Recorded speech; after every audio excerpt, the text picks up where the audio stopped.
কচুরলতির এই রেসিপি পাতে থাকলে মাংসের কোনো দরকার হবে না, নিমিষেই 1 প্লেট ভাত খেয়ে নেওয়া যাবে এই রেসিপি দিয়ে। হাই এভরিওয়ান, আসসালামু আলাইকুম।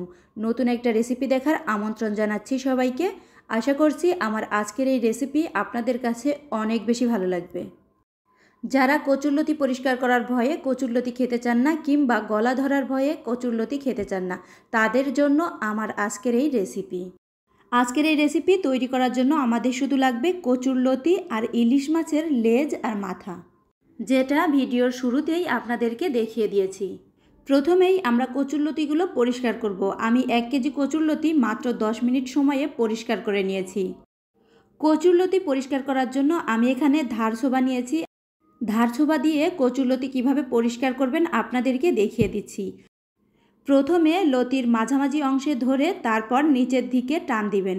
এভাবে 2 থেকে 3 বার ধারছোবা দিয়ে টান দিলে কিন্তু সম্পূর্ণ ময়লাটা চলে আসবে।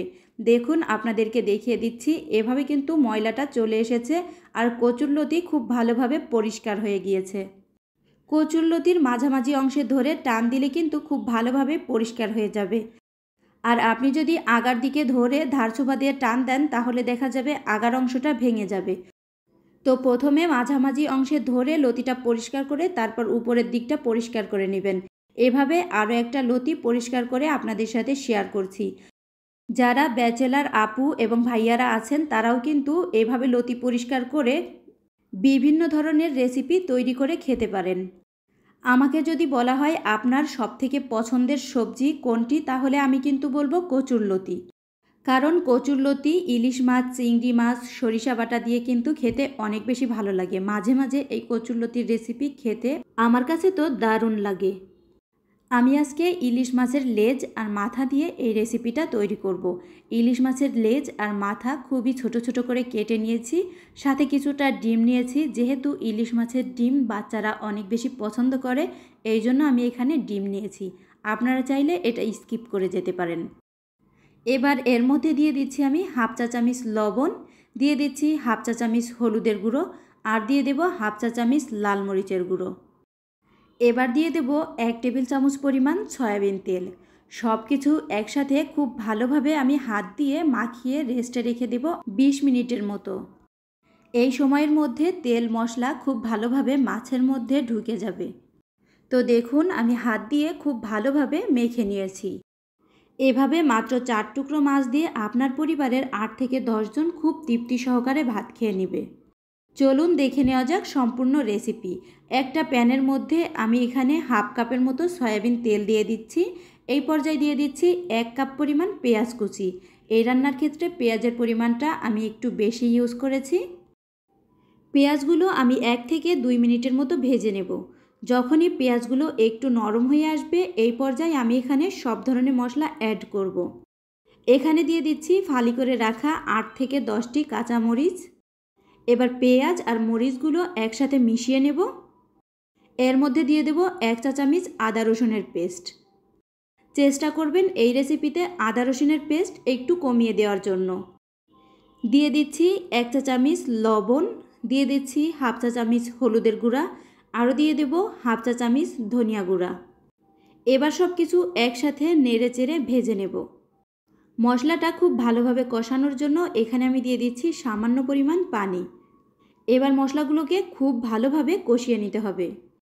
এখানে আমি ঝালের জন্য হাফ চামচের মতো লাল মরিচের গুঁড়া দিয়েছি। ভিডিওটা কোনো কারণে স্কিপ হয়ে গিয়েছে।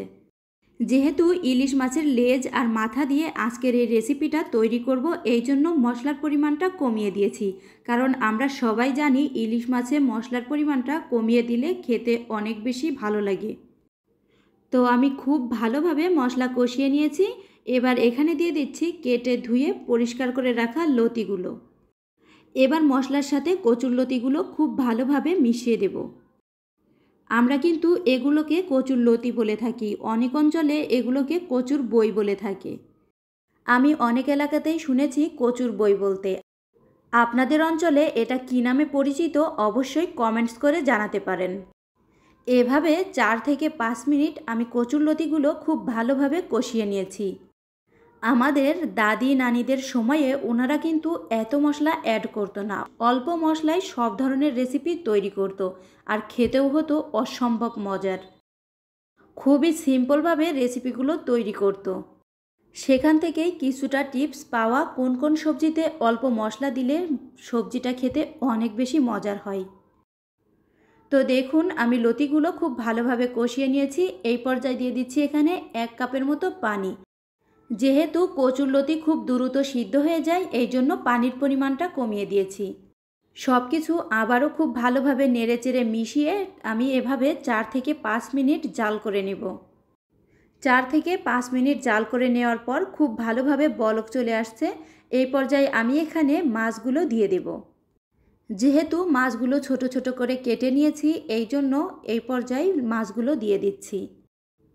আপনারা চাইলে মাছগুলো মশলার সাথে কষিয়ে তারপরে রান্নাটা করতে পারেন। আমি মাছগুলো কষাবো না দেখেই আগে থেকে মশলা মাখিয়ে রেখে দিয়েছি, যেন নুন মশলা মাছের ভিতর খুব ভালোভাবে ঢুকে যায়। এগুলো নেড়েচেড়ে মিশিয়ে দিয়েছি। এবার ঢাকনা দিয়ে রান্না করব 4 থেকে 5 মিনিটের মতো। প্রিয় দর্শক, আমার ভিডিওর এই পর্যন্ত এসে এখনও যারা একটি লাইক দেননি, প্লিজ একটা লাইক দিয়ে দিবেন। আমার চ্যানেলের রেসিপিগুলো আপনাদের কাছে ভালো লেগে থাকলে আমার এই ছোট্ট চ্যানেলটি সাবস্ক্রাইব করে আমার পাশে থাকবেন। পরবর্তী ভিডিওর আপডেট পেতে বেল আইকনটি প্রেস করে রাখবেন। আমি অফ ক্যামেরাতে ঢাকনা উঠিয়ে বেশ কয়েকবার নেড়েচেড়ে দিয়েছি। তো দেখুন লতি থেকে কিন্তু অনেকটাই পানি শুকিয়ে গিয়েছে, আর লতিগুলো খুব ভালোভাবে সিদ্ধও হয়ে গিয়েছে। কচুরলতি রান্না করার ক্ষেত্রে নাড়াচাড়াটা আলতো হাতে করার চেষ্টা করবেন, না হলে কিন্তু কচুরলতিগুলো ভেঙে ল্যাটকা টাইপের হয়ে যাবে।